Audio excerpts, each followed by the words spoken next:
¿Qué pasa, compañeros? ¿Cómo estáis? ¿Cómo estáis? Voy a tomarme una cervezaca mientras hago un vídeo el día de mi cumpleaños, 23 de diciembre. Hoy cumplo 52 palos, ¿no? Se nota en mi careto, ¿eh? Aquí buenas ojeras, arrugacas, ¿no? De la edad y sobre todo la vida que he llevado de viajes en moto con mucho polvo, mucho sol, falta de protección solar, a pelo. Y bueno, pues pero estoy hecho un toro, ¿eh? Estoy hecho un toro.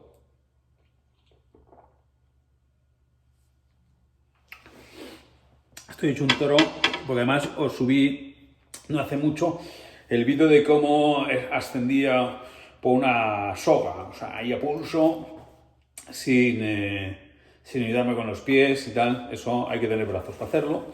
Y bueno, pues en fin, procuro mantenerme ya para la vida de aventuras que hago, ¿no? Y para aguantar el estrés físico, y después porque mis críos son pequeños, ¿no? De 4 y 2 años, entonces me queda mucha mili que hacer y espero aguantarles el ritmo durante unos cuantos años, ¿no? Mientras ellos se van poniendo fuertes y van creciendo y cada vez más actividad, yo hacia abajo, pero bueno, si el COVID no nos rompe por la mitad, ¿no? Nos parte por el eje, que todo podría ser.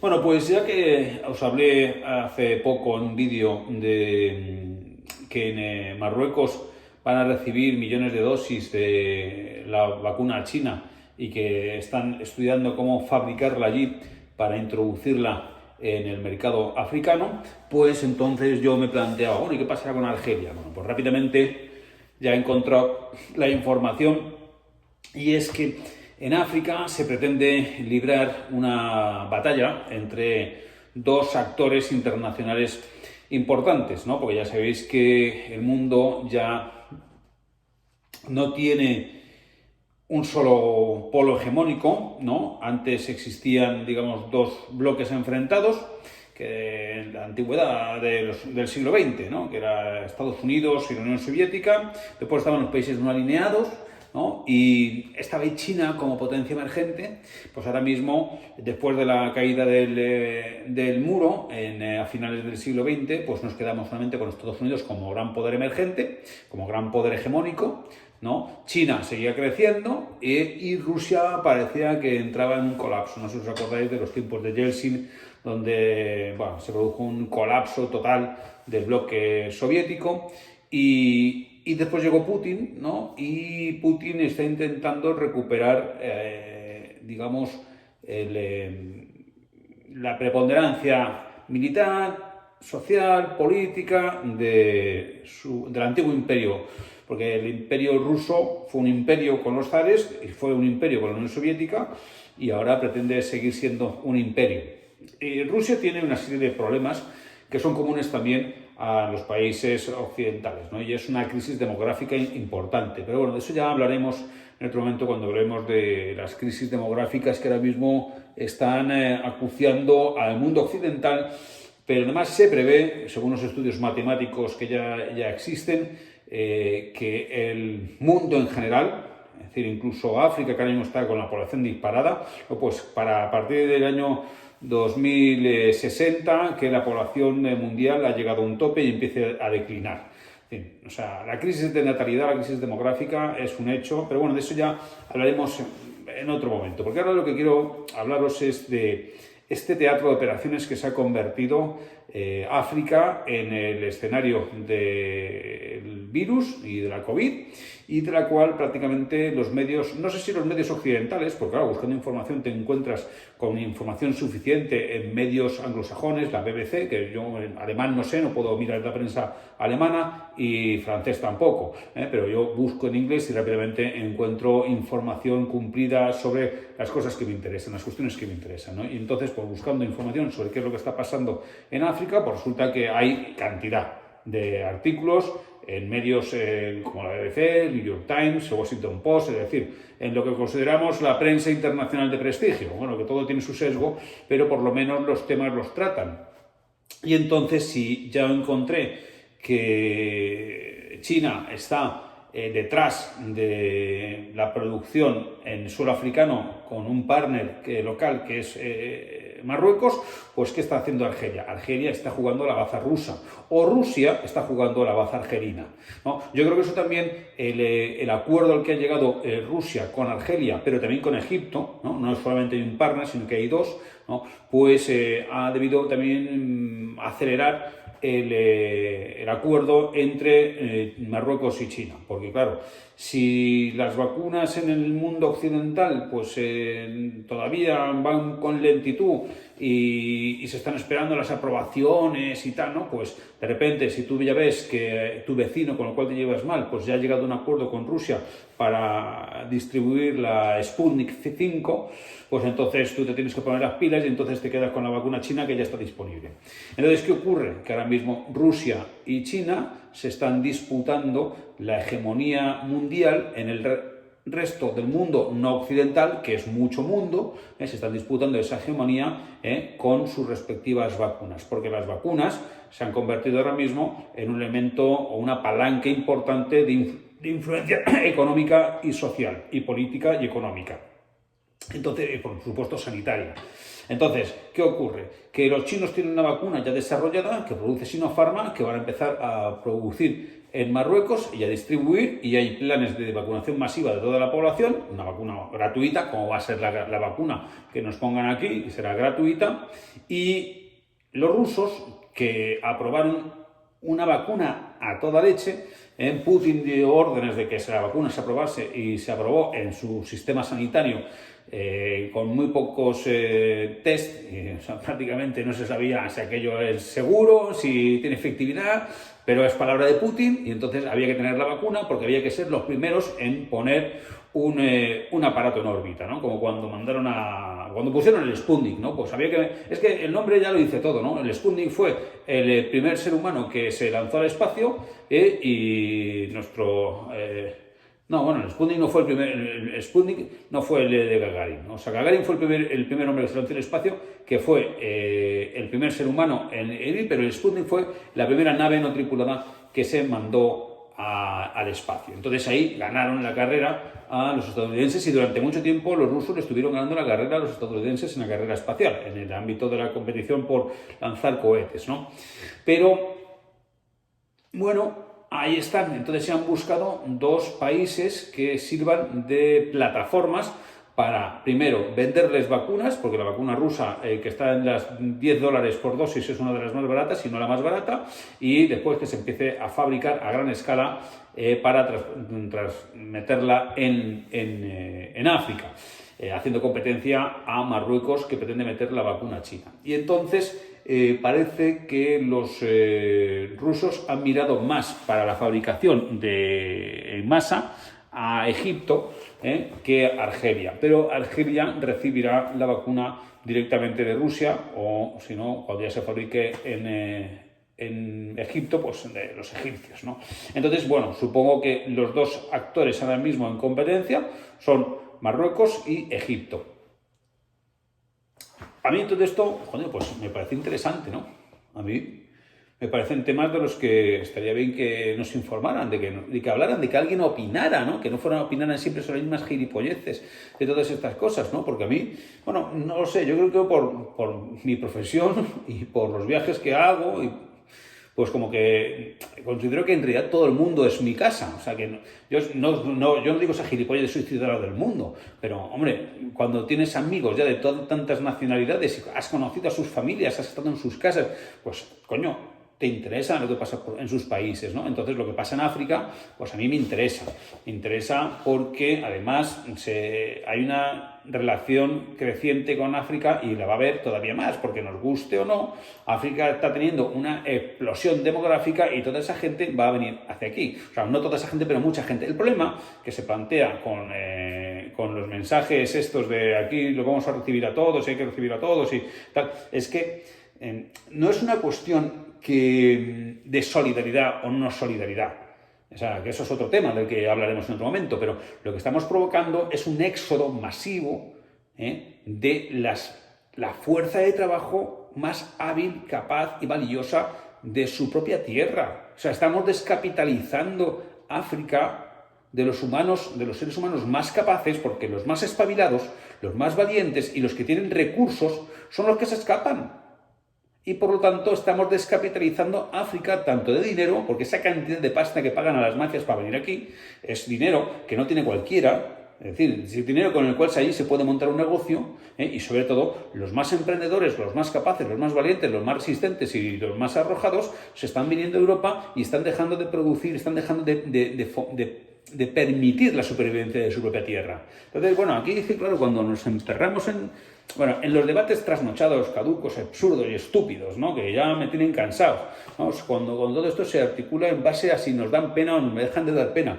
El mundo es muy complicado para que nos guiemos en cuanto a las decisiones que tenemos que tomar que nos afectan a todos por la pena o por el sentimiento. Yo creo que hay que guiarse por un criterio básico que es la justicia, ¿no? Pero en cualquier caso, dentro de las decisiones justas, lo que hay que moverse o hay que optar son por políticas y decisiones de carácter racional y que consigan o que tiendan a objetivos buenos, objetivos que sean positivos. Y por lo tanto, descapitalizar África y convertirla en una tierra de emigrantes y de gente que huye, pues es la peor noticia que se puede hacer para ese continente. Que continente que yo siento muy cercano y al cual tengo mucho afecto y amor, ¿no?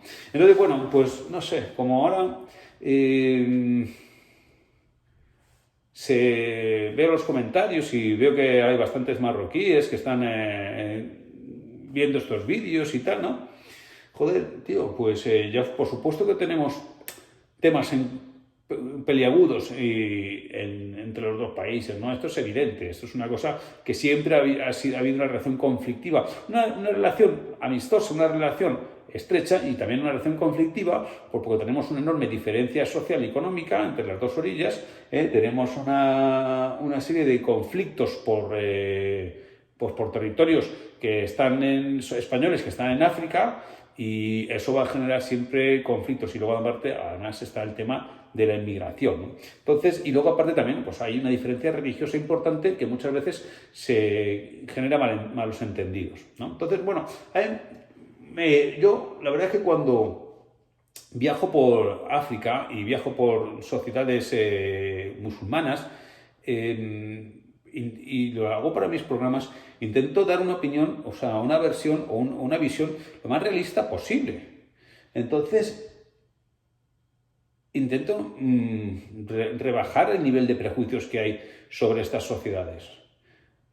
Porque estas sociedades son muy complejas y tienen mucha contestación interna y no son monolíticas. Entonces yo cuando leo aquí gilipolleces también, pero rompidas, o sea, chorradas que tengo que leer algunas veces, como si todos los marroquíes fueran terroristas, o sea, es que son cosas que me ponen de muy mala hostia, porque si alguien ha derrotado al Estado Islámico, por ejemplo, han sido los propios musulmanes, quienes han estado combatiendo directamente, casa por casa, calle a calle, con el Estado Islámico. Pues fueron los kurdos y fueron los propios sirios y los propios iraquíes. Es decir, la gente de allí les combatió. Entonces, bueno, de todos estos temas ya hablaremos en algún otro vídeo, ¿no? Porque es que hay tantísimos temas que se van desgajando de cualquier cosa que se comente en un vídeo de estos, que quedaría para sucesivos vídeos, ¿no? En fin, yo no sé, os he hablado de los prejuicios, os he hablado de la mala prensa, de la desinformación. Entonces me gustaría que, bueno, en mi pequeña medida, porque al final estos vídeos, ¿quién los ve, no? Es una de las cosas que también procuro que no sean muy vistos. Yo tengo un programa en televisión, cuando se emite un episodio lo ven alrededor de 500.000 personas, ¿no? Solamente en ese momento cuando lo ven. Después se repone, lo ven otras 50.000 o 60.000 personas y después se ve mucho por internet. O sea, tengo ya bastante audiencia dentro de lo que es un programa cultural. Mi canal de YouTube lo quité de los viajes en moto y entonces me dedico exclusivamente a la opinión. En esta opinión, pues en función de cómo titule yo un vídeo, pues aparece gente que no me sigue habitualmente, que pum, aparece porque le sube. Y entonces pues queda un poco flipando de ver a este barbas y tal, ¿no? Pero Eso son, digamos, los que a mí menos importan. Yo hablo para los 5.000, 6.000, que me lleváis acompañando desde el Confinablog, de forma fiel y tal. Y que me habéis escuchado hablar de muchísimos temas. Me he metido en cantidad de jardines. Y yo creo que al final me he metido en muchísimos jardines. Habéis estado en ocasiones de acuerdo y en otras ocasiones en desacuerdo conmigo, pero he mantenido siempre una actitud, digamos, educativa. Es decir, os invito a pensar, os doy información e intento que tengáis alerta contra vuestros propios prejuicios, ¿no? Por supuesto que tengo unas opiniones que no coinciden muchas veces con las vuestras, pero creo que siempre han sido respetuosas. Y me gustaría que esto seguir así. Eso es un canal que deseo que sea minoritario, en el cual poder tener un diálogo con vosotros y en el cual me vayáis conociendo. Y sobre todo en el que os haga pensar sin dogmatismos, ¿no? Entonces, bueno, pues conozcamos mejor a los demás, confiemos más en los demás y no nos dejemos llevar por las frases gruesas y las generalizaciones, porque siempre están equivocadas. Y aparte de esto, no sé si buscar algún párrafo al azar que os pudiera leer.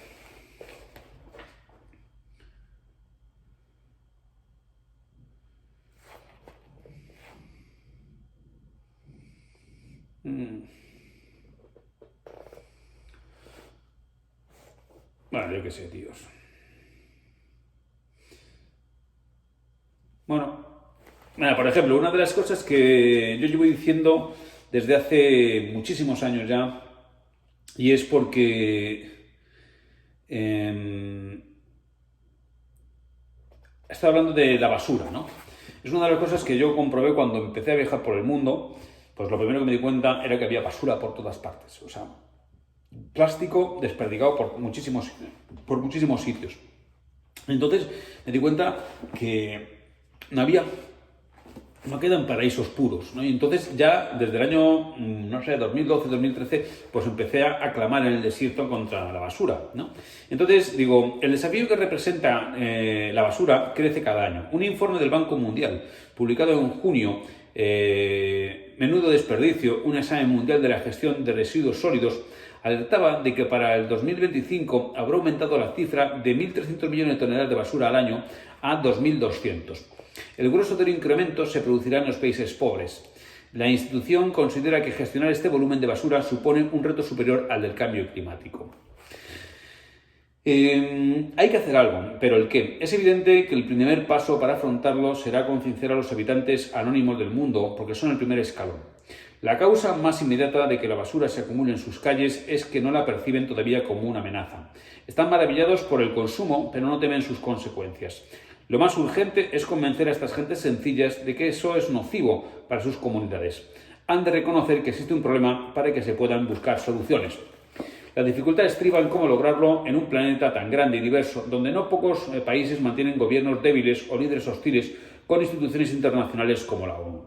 Sin embargo, como los arbitristas españoles del siglo XVI, que escribían tochos proponiendo soluciones a los graves problemas que aquejaban a la nación, yo creo haber encontrado a los mejores embajadores de una campaña de concienciación ambiental.